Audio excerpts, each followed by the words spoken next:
Özgürlük ve esaretin gölgesinde insanlık. Saat gece yarısını geçmiş. Şehir uykuda ama zihinler asla dinlenmez. Bir adam karanlık bir odada oturuyor. Bir filozof, bir düşünür ya da bir devrimci değil. Sadece özgürlüğün ve esaretin ne olduğunu anlamaya çalışan biri. Zihni tarihin derinliklerinde dolaşıyor. Çünkü insanlık tarihi özgürlük uğruna verilen mücadelelerle yazılmış bir destandır. Ancak bu destanın sayfaları yalnızca zaferlerle değil, esaretin getirdiği acılarla da doludur. Ama bir soru var ki yüzyıllardır cevaplanmadı. Özgürlük gerçekten var mı? Yoksa sadece bir aldatmaca mı? Özgür olduğumuzu sanıyoruz. Ama bizi görünmez iplerle yöneten bir güç olabilir mi? Düşüncelerimiz gerçekten bize mi ait? Yoksa başkaları tarafından şekillendiriliyor mu? Tarih boyunca kaç medeniyet özgürlük uğruna savaştı ama yeni tür zincirler oluşturdu. Peki ya günümüz? Özgürlüğün zirvesinde miyiz? Yoksa en ince ve fark edilmesi en zor esaretin içinde mi yaşıyoruz? Özgürlük doğuştan mı gelir? Yoksa kazanılan bir hak mıdır? Jean-Jacques Rousseau bir zamanlar şöyle demişti. İnsan özgür doğar ama her yerde zincire vurulmuştur. Ancak gerçekten özgür mü doğuyoruz? Platon'un mağara alegorisi bize başka bir şey söyler. Doğduğumuz andan itibaren içinde yaşadığımız toplum, kültür ve ideolojiler bize neyin doğru, neyin yanlış olduğunu gösterir. Özgür olduğumuzu sanırız ama belki de yalnızca gölgeleri izleyen mahkumlarızdır.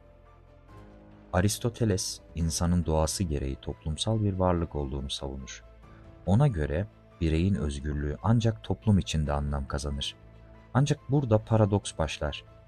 Eğer özgürlük toplum içinde tanımlanıyorsa, gerçekten bireysel özgürlükten söz edilebilir mi? Yoksa özgürlük dediğimiz şey aslında içinde bulunduğumuz yapının sunduğu sınırlı bir hareket alanı mıdır? Bizi şekillendiren ailemiz, eğitim sistemimiz, medya. Gerçekten özgür iradeyle mi düşünüyoruz? Yoksa öğretileni mi tekrar ediyoruz? Eğer hiçbir dış etken olmasaydı tamamen özgür olur muyduk? Yoksa özgürlük kendi inançlarımızın, ahlaki değerlerimizin ve deneyimlerimizin bile ötesinde bir şey mi? Özgürlüğün sınırları nereye kadar?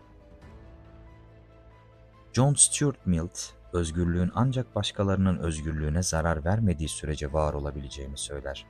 Eğer bir bireyin özgürlüğü başka bir bireyi zincirliyorsa, bu hala özgürlük müdür? Friedrich Nietzsche, insanların kendi özgürlüklerinden bile korktuğunu iddia eder. Çünkü özgürlük aynı zamanda bir sorumluluktur. Eğer tamamen özgürsek, yaptığımız her şeyin sonucunu da kabul etmek zorundayız. Immanuel Kant, özgürlüğün ancak ahlaki yasalar çerçevesinde anlam kazandığını söyler.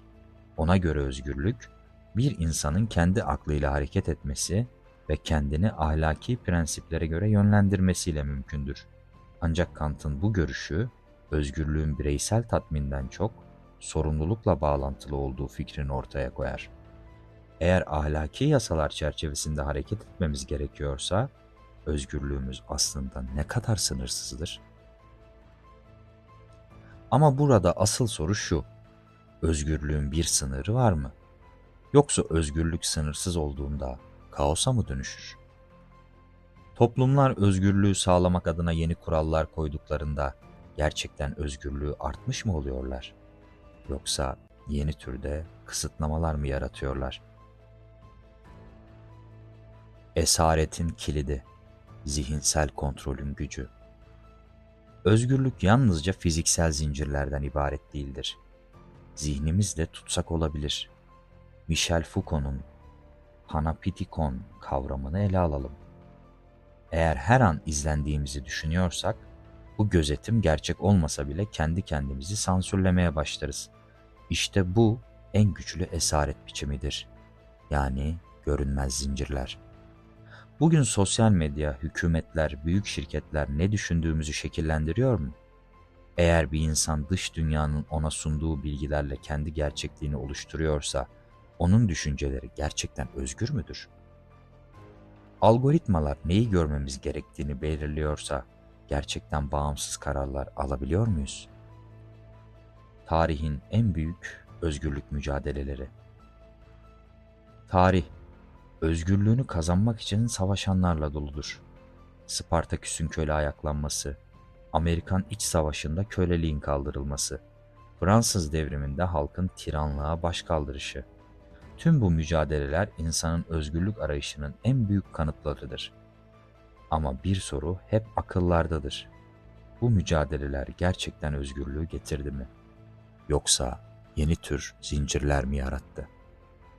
Hegel'e göre tarih, özgürlüğün sürekli bir diyalektik sürecidir. İnsanlar eski özgürlük biçimlerinden kurtuldukça yeni sınırlamalar yaratırlar. Dolayısıyla özgürlük tamamlanmış bir durum değil, sürekli değişen bir mücadeledir. Gelecekte özgürlük neye benzeyecek?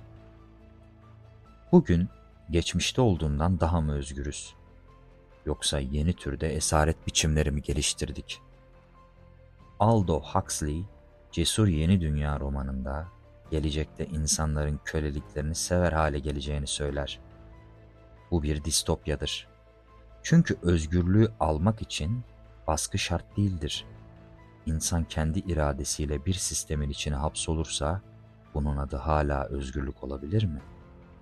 Yapay zeka, büyük veri, beyin çipleri, gelecekte özgürlüğümüzü daha fazla mı kontrol edeceğiz? Yoksa bizi biz yapan seçimler artık bizim elimizde mi olmayacak?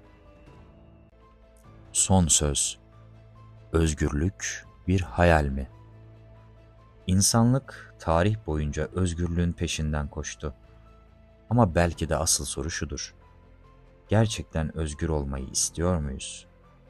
Çünkü özgürlük aynı zamanda belirsizlik demektir. Bir yere ait olmamak, başkasının yönlendirmesi olmadan seçimler yapmaktır. Peki sizce özgürlük gerçekten var mı? Yoksa sadece bir aldatmaca mı?